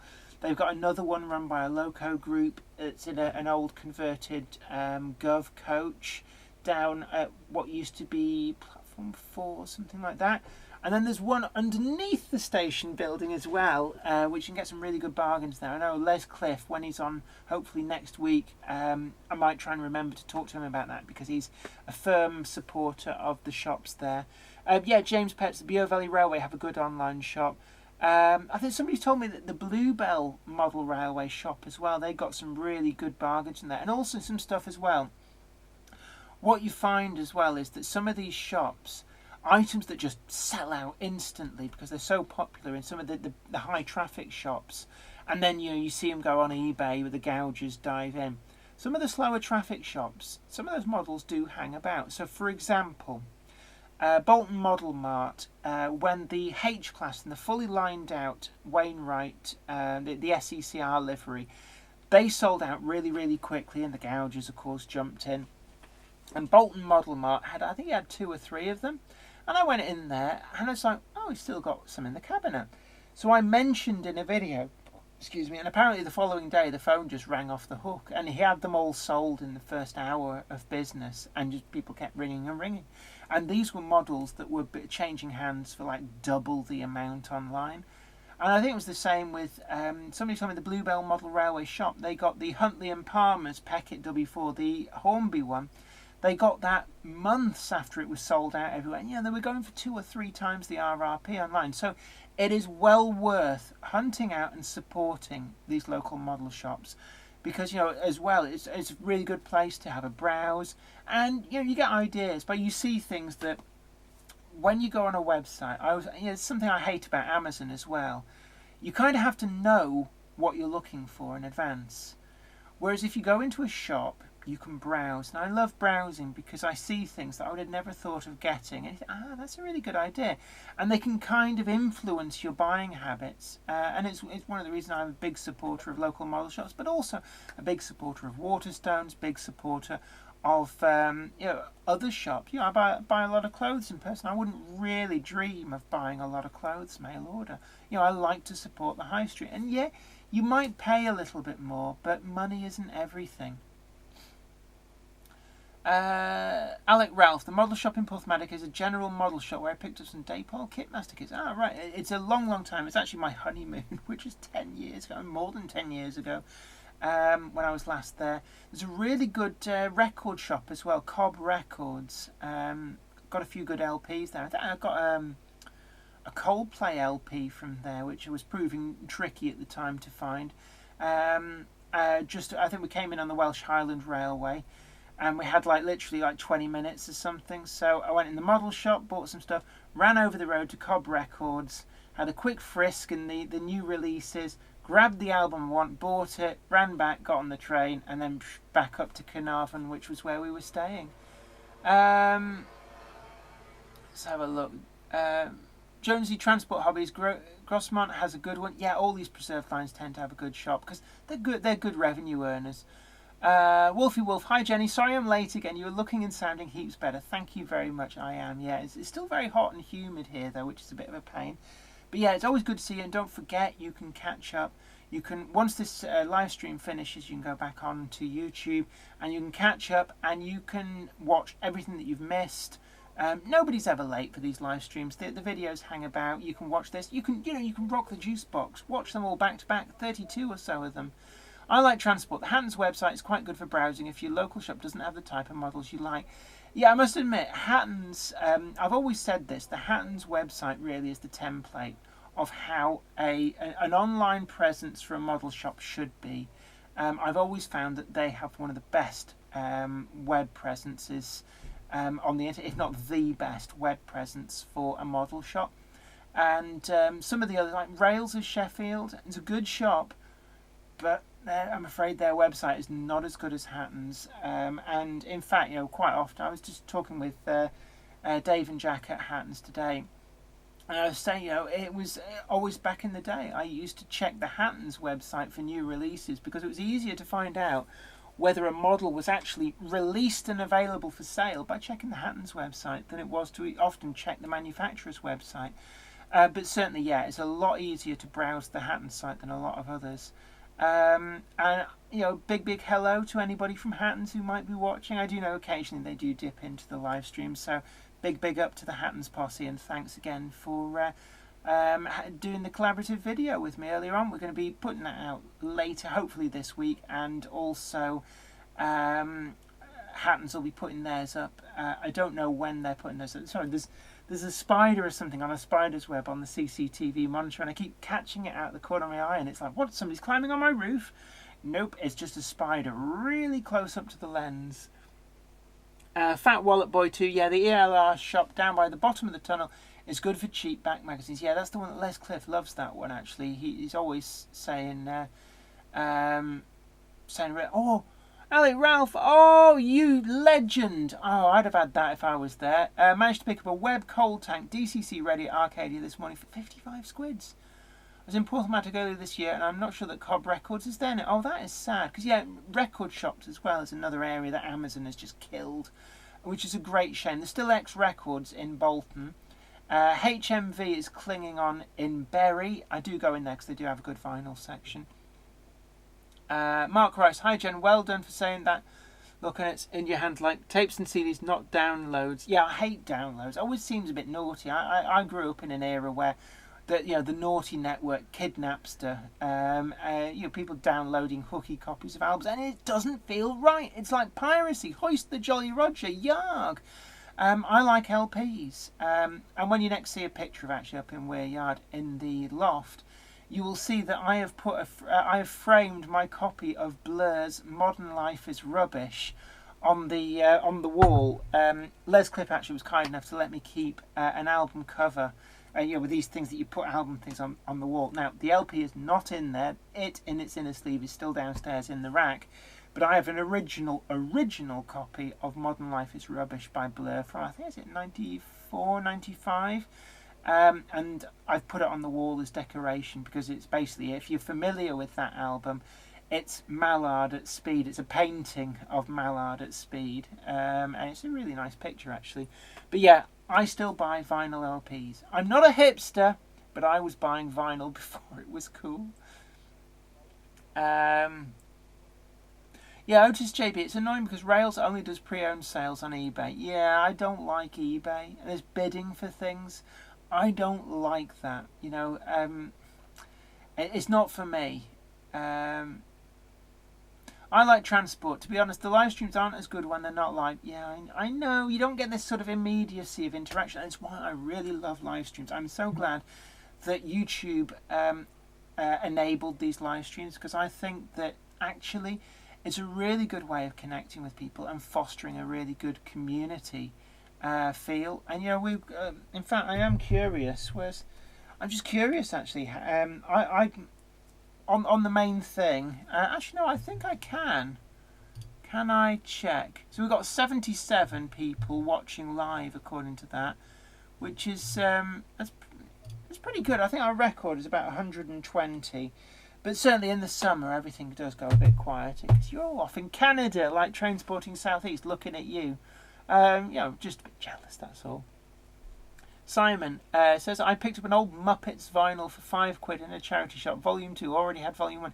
Yeah, actually, charity shops as well are a great place. I've heard stories, I've heard rumours of people getting some model railway bargains from charity shops, but I've never witnessed firsthand their availability myself. But certainly vinyl records, it's unfortunately the hipsters have piled in, so a lot of this stuff's being siphoned off and being flogged on Discogs or eBay for stupidly gouging prices. But yeah, Fly Mode Chairman 1, me too. I still have turntables for vinyl records. Yeah, I've got 2 from my DJing days. They're now separated from each other. The stereo mix is in storage. I've got a turntable in my lounge and a turntable in my library, and I still listen to music off vinyl. I love vinyl, never stopped loving it. Fat Wallet Boy 2, who remembers the good old days of the Signal Box? They were flogging brand new Bachmann Class 85's electric loco for 39 quid a few years ago. Amazing prices. I didn't realise they got that cheap. The Bachmann 85s. I didn't realise they got that cheap. That is an amazing price. If I'd known they were getting that cheap, I'd have basically had one of everything. Although it may be that the one that they were selling was 85026, which I bought at full price when it came out. Unfortunately, the 85 didn't prove as popular as maybe Bachmann were hoping. It's a shame, really, because I would have liked to have seen classes 81, 82, 83 and 84. And actually, I think it's the class 83 some of them got intercity livery for empty carriage workings out of Houston. I think that that would have been a lovely model for some of the extra liveries. But yeah, I do remember that they had some really good bargains, did the Signal Box. Wolfie Wolf, the trouble with eBay bidding is you have to wait ages before you can bid on another item if you have limited funds. Yeah, I don't like eBay anymore. It's not like it used to be. It used to be like a glorified car boot sale, and people weren't on it for making money. They were on it because they were clearing their loft out and just wanted rid of stuff. So you used to be able to get some really great things at reasonable prices. Now, unfortunately, there's this attitude of everything must be worth a fortune. And it's just become gouge-tastic and also flooded with cheap knockoffs from overseas. And it's not what it used to be. Alec Ralph, I went to several auctions the weekend where I picked up some bargains, including a Class 411 for £90. Runs like a dream. Yeah, the Class 411 is a bit of a sleeper hit in my view. You can pick them up still brand new for about £120 if you know where to look. Again, not singling out one particular retailer over another, but Holton Model Centre has them, I think, 120, 130 quid. Brand new in box. They're just like a previous release of the Class 411. And compared with what Bachmann are planning on selling the newest release for, which is about 300 quid or something, it's a steal for a brand new boxed, fully guaranteed Class 411. So, look around. Frequent the lower footfall, less well-known model shops, and you can still get bargains. Warrington Train Spotter 2778. Has anyone been to the model railway in Devon? No, not done that. I would like to, though. Simon, best train find local recycling centre. Hornby 47 working and Hornby Bitten train track controls some dusty trunks. All fluffy and in a box, but complete £2. It's interesting you say that, actually. In Preston, there's a place at the dump, like the dump recycling shop, where they do just that. And I've never seen model railway stuff there, but I have seen retro computer games there, and normally it's quite a reasonable price. And it's perfect recycling, isn't it? You know, it's finding a new life for things that would otherwise go to landfill. And it can only be applauded, so it's great. You know, support those places as well, dump shops or whatever they're called in your local area. I don't know of one in Bolton, but I do know of the one in Preston. So if there's anybody in that area, just go and keep checking them out. I like transport. You can also do buy it now on eBay. Yeah, there are buy it nows, but I tend to find they can often be quite expensive.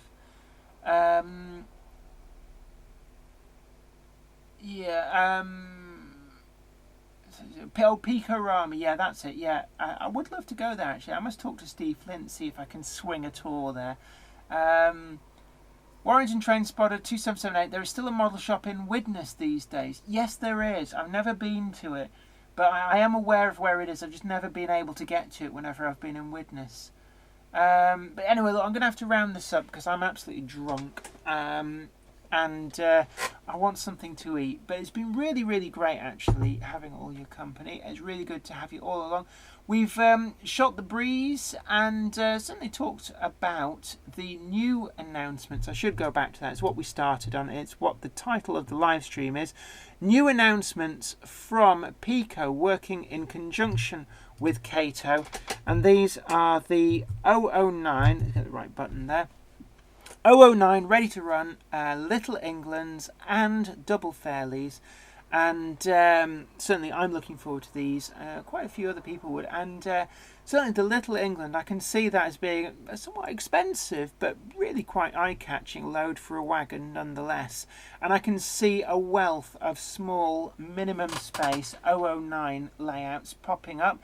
Certainly I'm quite tempted of making a model of Llyllst on the Festiniog Railway, maybe make a continuous run using the spiral as quite a good deal of the continuous run. I can see a model in my mind's eye. I'm quite keen. I'm getting excited over this. But certainly as well, I think there'll be a lot of people adding a small 009 narrow gauge feeder line perhaps to their 00 layouts too. But great to have you all along. Don't forget as well that you can support the channel on Patreon, and also you can buy merchandise and my books. But until next week, 7 o'clock British summertime, you take really good care of yourself, and I will be catching you then. And hopefully we'll have our special guest Les Cliff next week, trying to get back to having guests on the live stream, because I know I can talk for England, but certainly it's always, I think, works better when there's more than one person in the studio. It's Zoe's office. Ooh, toot toot. Lean on your steering wheel, it might fall off. Oh, sounds like somebody's angry. I just heard somebody putting their foot down on a motorbike or something. Yeah, toot toot, and then something's going. I'm really drunk here. So look, you all take really good care of yourself. It's been really great to have you along, and thank you as well for your kind comments regarding my recovery from really nasty illness. And you all look after yourselves, and I will see you back here next Monday. In the meantime, don't forget to enjoy our Wednesday and Friday videos. But till then, you take really good care. Bye for now.